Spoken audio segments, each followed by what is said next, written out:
Muy bien, Iglesia Atalaya de la Fe, sean todos ustedes cordialmente bienvenidos a nuestra reunión de día martes, miércoles de oración y miércoles de poder. Buenas tardes, preciosos hermanos. Les saludo en el nombre del Señor. Estén todos bien. Me alegra que se vean unas buenas noticias, hermanos que están llegando. Bien. Y podernos reunir, a pesar de estar lejos físicamente, pero estamos unidos espiritualmente, ¿no? Bien. Antes de abrir la palabra de Dios, quiero invitarles a que hagamos una palabra de oración para que el Señor nos ilumine y nos ayude a entender la palabra. Querido Señor, gracias por tu palabra, tu santa palabra. En este momento estamos dispuestos a escucharla, abrir nuestro entendimiento, nuestro corazón, que todo lo que digamos y reflexionemos sea para tu honra y tu gloria, Señor. Todo esto lo pedimos en el nombre del Señor Jesús. Amén.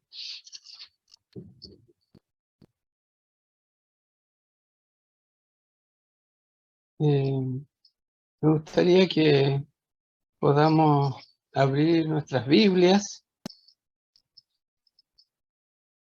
y busquemos en el Evangelio de San Mateo, capítulo 9, verso 36. Mateo 9, 36. Y dice la palabra de Dios: y al ver las multitudes, tuvo compasión de ellas, porque estaban desamparadas y dispersas como ovejas que no tienen pastor. Interesante poder ver en este versículo el sentimiento que había en Jesús. Al ver las multitudes, sintió compasión de ellas. Veía a esas multitudes almas por las cuales había que salvar, y las veía desamparadas y dispersas, como un rebaño sin pastor, puestas a los peligros, indefensas, desamparadas. Aquí en este texto podemos notar que Jesús realmente se preocupaba de las personas. Y cuando hablamos de esto, de la preocupación de Jesús por las personas, hay un término, unas palabras, unos principios en cuanto a las relaciones humanas que son tan vitales en todas las organizaciones, que es precisamente el arte de llevarse bien con los demás. Todo acto en el que intervengan dos o más personas, se establecen siempre interacciones dominadas por las relaciones humanas. Y la relación es lo más importante, es lo más importante. La relación entre esposos, la relación entre hermanos, la relación entre profesores y alumnos, la relación entre médico y paciente. Ese vínculo que se establece es lo más importante, lo más sobresaliente. Más que las personas individuales, es la relación que construye. Y cuando pensamos en nuestra relación con Dios, en la vida cristiana, la relación, esa comunión, también es lo más importante. Y en la iglesia tenemos que aprender de Jesús, cómo Él actuaba, cómo se relacionaba, cómo se mezclaba entre los seres humanos donde ellos estaban.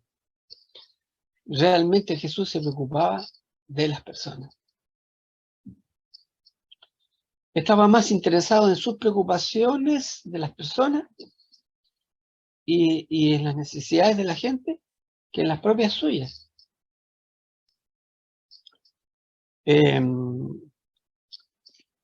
Dale Carnegie presenta en uno de sus libros 7 principios de relaciones humanas. Y me gustaría mencionarlas, solamente enumerarlas, como para que tengamos una reflexión sobre estos puntos. Primero dice, mire las cosas desde el punto de vista de la otra persona. Si nosotros hiciéramos ese ejercicio de ver las cosas desde el punto de vista de la otra persona, podríamos también comprender la visión de la otra persona, entenderla. Y eso es importante, entender. Pero para eso tenemos que escuchar, estar abierto a comprender el punto de vista de otras personas. Otro principio de relaciones humanas es brindar auténticos elogios y verdadera valoración. Cuando nos relacionamos con otras personas, tenemos que ser abundantes en el elogio, en aquellas cosas que son valoradas, valorables, y valorar realmente los aportes que hacen los demás. En tercer lugar, domina el poder del entusiasmo. Qué importante es ver personas que son entusiastas, que hacen las cosas con pasión. Y eso se contagia. Esa actitud. Vamos a ver que estos 7 principios también lo vemos reflejado en la vida de Jesús como líder. Un cuarto principio es respetar la dignidad de los demás. Cualquiera que sea la condición de la persona, su situación social, física, de cualquier índole, respetar su condición la dignidad de los demás. En los tiempos de Jesús, las personas eran consideradas, cuando estaban en la pobreza o en la enfermedad, como castigos de Dios, como indignas, ¿no? Y eran despreciadas y marginadas. Pero aquí es todo lo contrario, respetar la dignidad de los demás, ¿sí?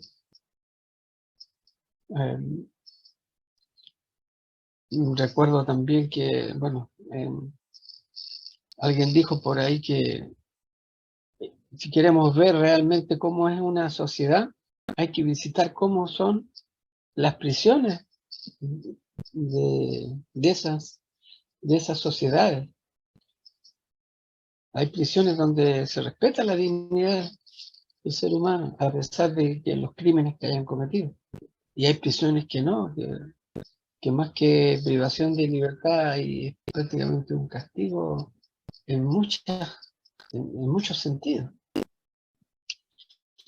El quinto principio de relaciones humanas es: no sea demasiado crítico. A veces es fácil criticar a los demás o las acciones de los demás, pero no tenemos ese mismo ojo crítico con nuestras acciones. Tenemos que tener una mirada más compasiva. En sexto lugar, ofrézcale a los demás una buena reputación a la que apuntar. Es decir, ayudar a la persona a que se valore, ayudarla a mejorar su autoestima. Cuando nosotros esperamos cosas buenas de los demás, tenemos buenas expectativas de los demás, las personas tienden a querer superarse y tratar de responder a esa expectativa. Pero si tenemos malas expectativas, pensamos que esa persona, no, esperamos lo peor de esa persona, y más encima se lo decimos, lo estamos desmoralizando. Entonces, ofrézcale a los demás una buena reputación a que apuntar. Y el séptimo principio, el último, dice: conserve el sentido del equilibrio y del humor en su vida. Es una persona que tenga sentido del humor, que tenga un sentido de equilibrio, una vida equilibrada. Eso va a mejorar e influenciar las buenas relaciones humanas.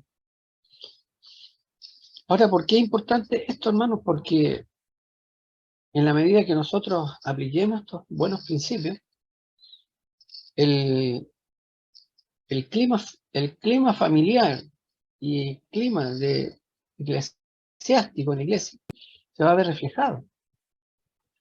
En la iglesia o en el hogar se crea una atmósfera que es la sumatoria de las actitudes que tenemos cada una de las personas que lo componemos. Entonces, tenemos que dominar este arte de llevarnos bien con los demás, tratar a las personas con tacto. Y qué inspirador es la vida de Jesús. ¿Cómo trataba Jesús a los demás? Su vida estaba totalmente centrada en otras personas. Su vida y su ministerio fue de amorosa compasión. El Señor Jesús satisfacía las necesidades más profundas de los seres humanos, necesidades físicas, necesidades mentales y emocionales de las personas que lo rodeaban. Y por lo tanto, los corazones de esas personas se abrían a las verdades espirituales que el Señor Jesús enseñaba.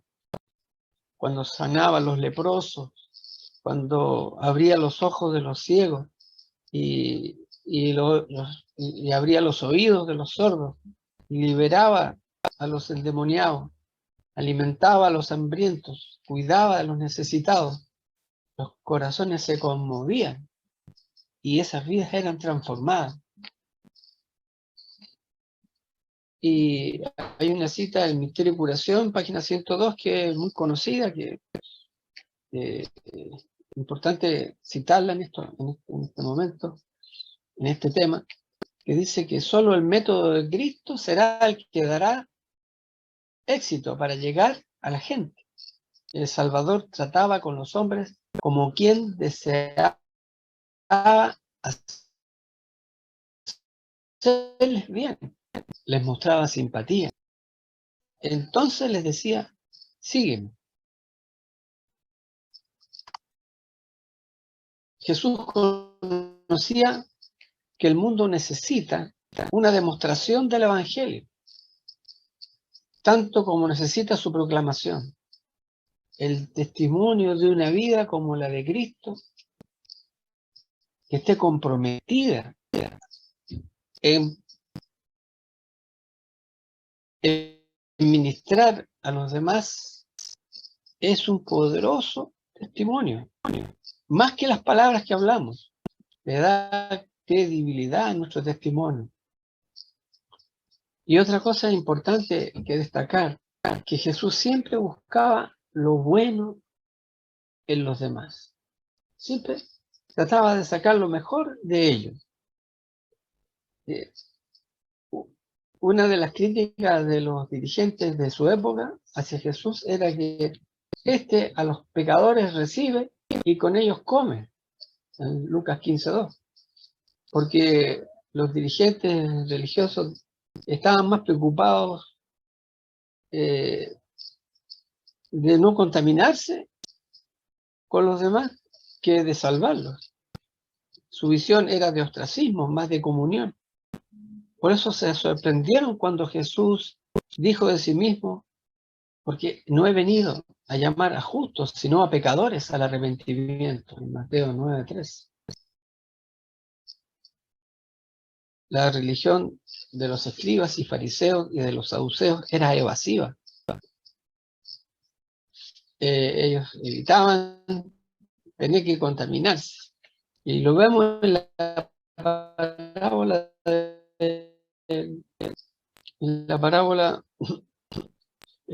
del buen samaritano, ¿verdad? Que pasaron los dirigentes religiosos no queriendo contaminarse, no queriendo mancharse con una persona que estaba caída y en necesidad. Ellos pensaban, hay que hacer todo lo posible para evitar contaminarse con el pecado. Y los oprimidos, los marginados, los enfermos, los pobres, prácticamente ellos los tenían como recibiendo una reprobación de Dios. Pero la enseñanza de Jesús fue drásticamente diferente. El Señor se sumergió en este mundo, un pozo de serpientes, para redimirlo, no para evitarlo. Él es la luz del mundo. Y el objetivo de Jesús era extraer lo mejor de las personas.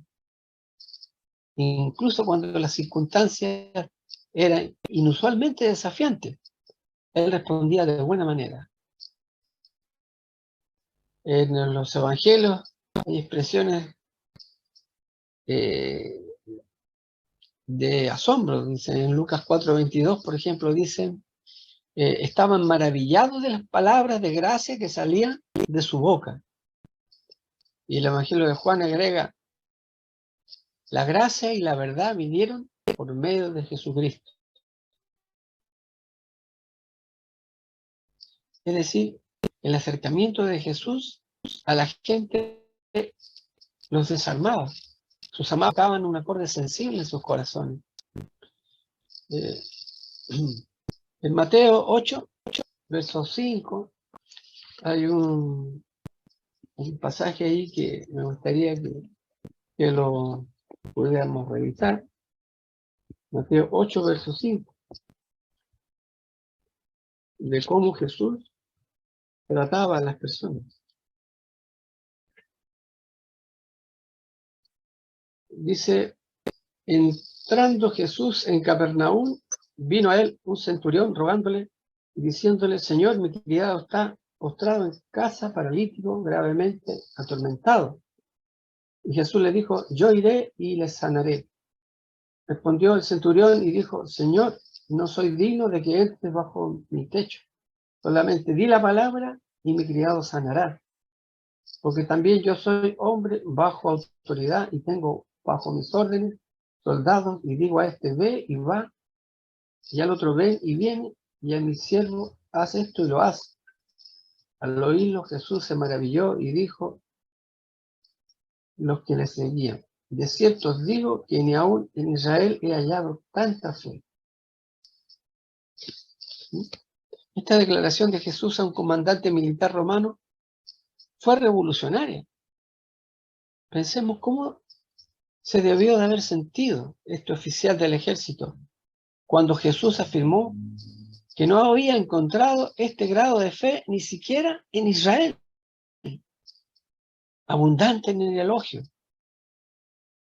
y abundante en la aprobación. Piensa también en el escriba judío cuando Jesús le dijo: no estás lejos del reino de Dios.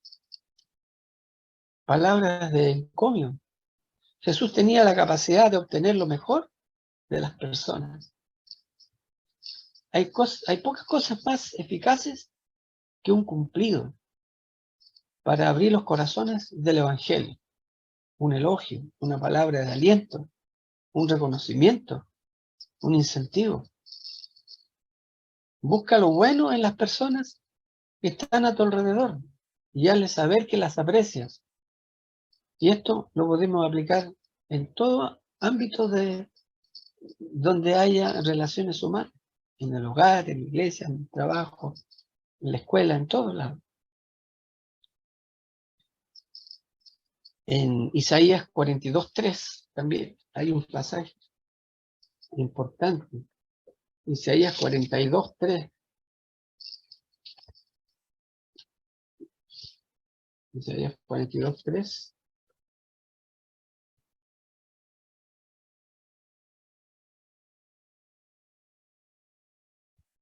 Dice así: no quebrará la caña cascada, ni apartará el pábilo que humeare. Por medio de la verdad traerá justicia. No quebrará la caña cascada, ni apagará el pábilo que humeare. Es decir, el Señor iba a traer esperanza, consuelo, iba a reavivar los corazones. Cuando nuestras palabras son alentadoras y llenas de gracia, tienen esa influencia positiva sobre la vida de los demás. Las palabras proféticas de Isaías revelan que Jesús no quebraría la caña cascada, ni apagará el pábilo que humeare. Es decir, Jesús fue tan compasivo y tan cuidadoso de no herir innecesariamente a alguien que acababa de llegar a la fe, ni apagar las brasas, por más pequeñas que sean, de la fe en sus corazones. El método del evangelismo de nuestro Señor va más allá de discursos y presentaciones. Es tan rico y dinámico como la vida misma. Todos los días nos rodeamos con personas con todo tipo de necesidades físicas, mentales, emocionales, espirituales. La necesidad está por todos lados. Y Cristo está ansioso de satisfacer esas necesidades a través de nosotros. Cuando mostramos preocupación por la soledad de las personas, cuando mostramos preocupación por la tristeza y la angustia de las personas, y cuando mostramos interés en sus alegrías, sus esperanzas y sus sueños. Jesús ministraba las necesidades manifiestas de las personas para satisfacer las más profundas en todas las áreas de la vida. Pero, sin embargo, la necesidad más fundamental es la que más necesitan los seres humanos, es la necesidad de una relación personal con Dios y la comprensión de que su vida tiene un significado eterno. La reconciliación con Dios en un mundo caído es nuestra mayor necesidad. Y nosotros somos llamados embajadores de Cristo, como decía Pablo. Y así un llamado a la reconciliación. Os rogamos reconciliados con Dios, decía Pablo. Entonces, esa es nuestra mayor necesidad. El Ministerio de Curación habla mucho de la sanación física y emocional. El Señor Jesús anhelaba que las personas experimentaran la integridad que el pecado había destrozado. La sanidad y la curación física, sin sanidad espiritual, era incompleta. Y el Señor mezclaba ambas cosas. Sanaba a los enfermos y también perdonaba sus pecados. Ahora, hermano, si el amor de Dios motiva nuestros corazones a desear el bien y el bienestar físico y emocional de la gente, también nos motivará mucho más a desear el bienestar espiritual de estas personas, para que puedan vivir la vida al máximo, aquí, la vida abundante, por toda la eternidad. Porque después de todo, cada persona que Jesús sanó, finalmente murió. Por lo tanto, su verdadera necesidad por encima de todo era la espiritual. Jesús combinaba en su ministerio la enseñanza, la predicación, la curación y también la ayuda material, el alimento. Él compartió principios eternos para que todos pudiéramos vivir vidas con significado y propósito. El Señor le dijo: yo he venido para que tengan vida y para que la tengan en abundancia. En San Juan, capítulo 10, versículo 10. Su ministerio reveló una superabundancia de gracia. Y Jesús vino para permitirnos vivir vidas de superabundancia ahora y para siempre. Hermano, estamos revelando en nuestras vidas el carácter de Jesús. Estamos revelando en nuestro ministerio como hijos de Dios ese interés, ese bienestar, esa actitud de bienestar que queremos que otros tengan. Estamos siendo cuidadosos con los 7 principios de las relaciones humanas, o estamos hiriendo a los demás sin darnos cuenta. A veces hay personas que son como los erizos, uno por donde los quiera tomar se pincha las manos, y no tenemos que ser así. El Señor no nos puso como ejemplo un erizo o un cactus o un clavel con espinas. Y nos puso como ejemplo que tenemos que ser como una oveja, mansa y humilde. Entonces, hermano, el Señor Jesucristo resumió su misión en las palabras de Lucas 19:10, porque el Hijo del Hombre vino a buscar y a salvar lo que se había perdido. El Señor Jesús anhelaba que las personas recibieran el regalo de la vida eterna. Ese es el regalo que Él tenía para ofrecer y ese es el regalo que tiene para darnos. Ese es el propósito de Jesús: salvar y buscar lo que se ha perdido. Y cada acto de curación fue una oportunidad para revelar el carácter de Dios, aliviar el sufrimiento y proporcionar una oportunidad para la vida eterna. Hermano, el Señor dejó muchas parábolas y enseñanzas que apuntan en esta dirección. Hay hambre y sed de Jesús ocultas en el alma de los seres humanos, que anhelan ser satisfechas. Todos somos extranjeros que anhelamos un hogar.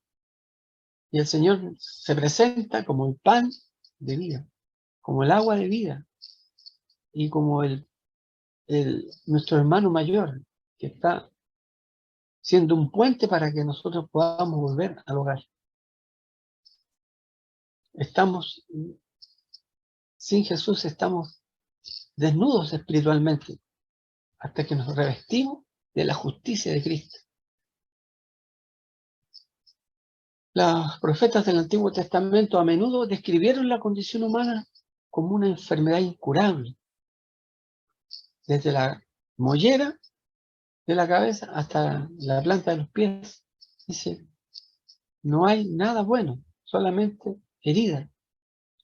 La enfermedad del pecado es mortal, pero el profeta nos señala el remedio. En Jeremías 30:17 nos dice, mas yo haré venir sanidad para ti, y sanaré tus heridas, dice Jehová. Mucha gente ha perdido la fe en Dios y la confianza en el ser humano, pero saben apreciar los actos de simpatía y de auxilio.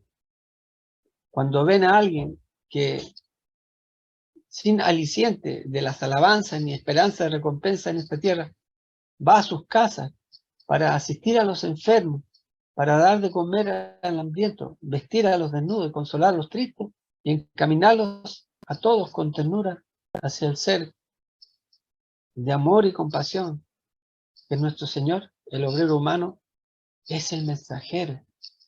Cuando ven todo eso, su corazón se conmueve. Y el mejor argumento en favor del cristianismo es un cristiano amable y amante. Brota el agradecimiento, se enciende la fe, ven que Dios cuida de ellos y así quedan preparados para oír la palabra divina. El ministerio desinteresado de Jesús abre corazones, rompe los prejuicios, crea una receptividad al Evangelio. Y nosotros, como iglesia del Señor, somos el cuerpo de Cristo, somos las manos y los pies de Jesús que satisfacen las necesidades de amor de todos los seres humanos. Cristo nos envía como ovejas en medio de lobos y nos envía a nuestras comunidades para marcar una diferencia en su nombre. Aunque debemos tener cuidado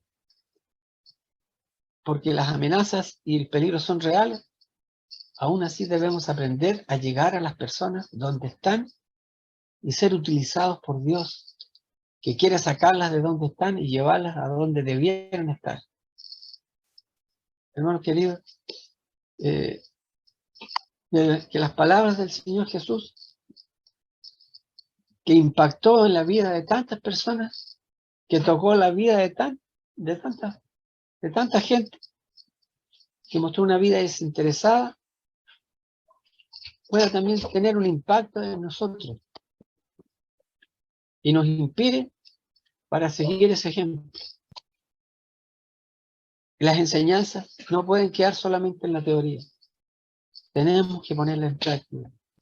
Hoy más que nunca, en el mundo convulsionado como el que vivimos, donde la incredulidad y donde la maldad parecieran estar ganando la batalla, tenemos que levantar el estandarte del amor de Dios y poder nuestras acciones estar en armonía con la enseñanza de Jesús. Dice, hay un viejo dicho que dice, las acciones hablan más que las palabras. Esto es indudable cuando se trata de nuestro testimonio cristiano. El mensaje de esta hora quiere resaltar la importancia del servicio abnegado, que está totalmente orientado hacia los demás, que causa un impacto y una impresión duradera en las vidas. Examinemos la manifestación del amor del corazón de Jesús como su medio más efectivo de testificación. Queridos hermanos, exploremos este maravilloso testimonio que el Señor nos presenta en su palabra. Descubramos los principios bíblicos de vida eterna que Cristo enseñó y que definen de qué se trata la iglesia. La iglesia es el cuerpo de Cristo, ministra en el nombre de Jesús, revela su amor y satisface las necesidades en todas partes. Que ahora que ya estamos en el último mes de este año, que podamos ser inspirados, que podamos ser impresionados con el ministerio de Jesús, que podamos cumplir nosotros la misión, comprometernos con la misión de Cristo y podamos ser esa luz que vence en la oscuridad. Y digamos, como el apóstol Pablo, porque Dios que mandó que de las tinieblas resplandeciese la luz, es el que resplandeció en nuestros corazones para iluminación del conocimiento de la gloria de Dios en la faz de Jesucristo. Segunda de Corintios 4:6. El Señor me los bendiga, que apreciados hermanos, sigamos perseverando en este camino cristiano y animémonos unos a otros en el amor del Señor.